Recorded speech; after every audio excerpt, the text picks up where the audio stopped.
Rent-A-Girlfriend. I don't think that this anime gets enough credit, to be honest. It's definitely got its own diehard fan base, but I see other romance anime like Kaguya-sama and Komi Can't Communicate getting much more attention. People want to say that this is a stereotypical harem, but it really isn't. The main character, Kazuya, is so cringe because he sabotages himself on so many different occasions. He'll defend Mommy, his ex, in front of his supposed new girlfriend, even though we know Mizuhara is a rental girlfriend. He will berate Mizuhara in a public area, even though she is just doing her literal job. And he'll even go out on dates with her while he is Ruka's boyfriend. Now that is on a whole other level of disrespect. I say all that because this show sneaks up behind you and whacks you in the back of the head with some wholesomeness. The easiest way to see that is through Sumi-chan. She can barely speak, but she has strong convictions about overcoming that flaw. Plus, she is the OG can't speak girl, okay? Komi can get out of here with that copycatting. I mean, look at that wholesome scene where Sumi and Kazuya hold one another's hands and cry because they appreciate each other so much. In that episode, Sumi plans an entire date for Kazuya's birthday, even though she is just his rental girlfriend. Yes, she obviously likes him now, but that was just the sweetest thing ever. She didn't have to do that. It's easy to see that this show has these big emotional moments. They're wholesome and sweet, but this whole series is dedicated to telling a serendipitous narrative. Things just so happen to occur at the exact right time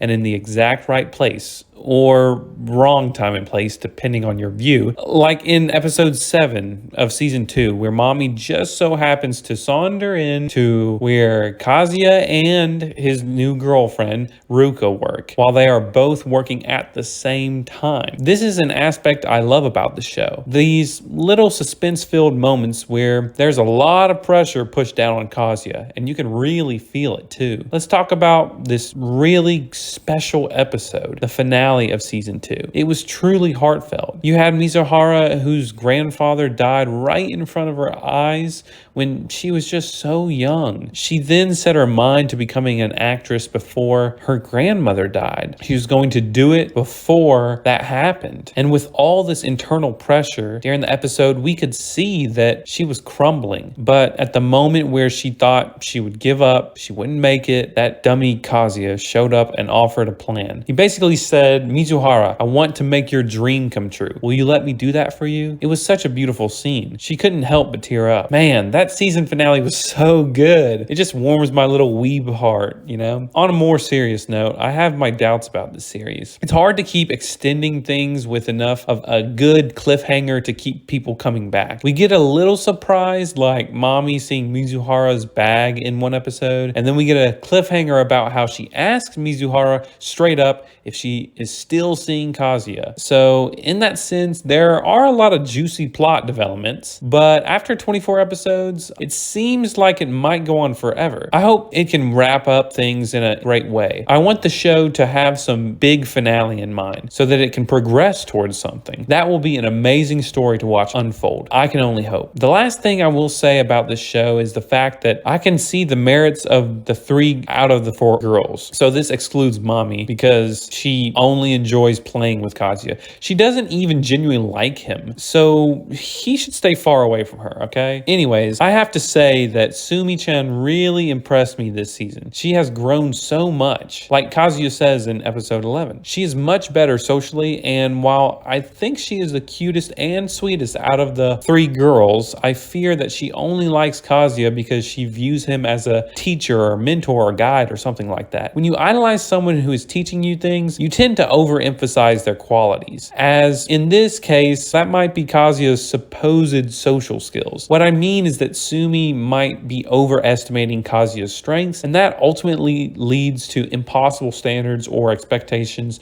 of the other partner. I'm not saying that Sumi couldn't be with Kazuya, just that Sumi might be falsely attributing certain desired characteristics to Kazuya. I do think Sumi could potentially be good for Kazuya. Okay, next we have Mizuhara Mizuhara and Ruka. Now, I know that Ruka started out infatuated with Kazuya just because he made her heart race, but she has stuck with him for over a year now. At this point, it is no longer infatuation. I think she genuinely likes him as a person. Here's the counterpoint though, Mizuhara. She is the best girl ever. Why? Well, for starters, she has true conviction, and that's hard to find in a person, let alone a 20-something-year-old girl. She also has an intense respect for traditional values as well. She loves her family deeply, and she respects the customs of Kazuya's family too. Mizuhara has a tragic backstory, yet she works hard to achieve everything in her life. She has an amazing work ethic, and she is drop-dead gorgeous. You can't get much better than Chizuru Mizuhara, but I'm going to play devil's advocate. Ruka-chan is a better match for Kazuya. Hear me out. Ruka has been searching for love, and now that she has found her dream dude, I highly doubt that she would let anything ruin her chances with him. Ruka is simply more devoted to Kazuya. She likes him and accepts him for all of his flaws, and he's got a lot of flaws, trust me. Ruka wants to keep him happy and healthy, and that is rare to find. Someone who wants the best for you without anything in return. Mizuhara is fantastic, and I want to see her happy, but do I think Kazuya is ready for a demanding relationship with her? No, I don't think he is. I don't think he's well equipped enough. Is Mizuhara clearly the best person overall in the series? Yeah, definitely. But that doesn't mean Kazuya should just end up with her. Look, season 3 might show us more of Kazuya coming through for Mizuhara in a way I never thought possible. But for now, I think Ruka is such a better fit for him. In my opinion, he should just confess his feelings for Mizuhara, because even though he is doing all these things for her, he isn't in a relationship with her. That's the literal definition of a simp. That way, he can either leave her alone once he is rejected, or he can have a real relationship with her. It's simple as that. Overall, this is a great show, and I will be waiting for the 3rd season. Season 2 subverted my expectations in the best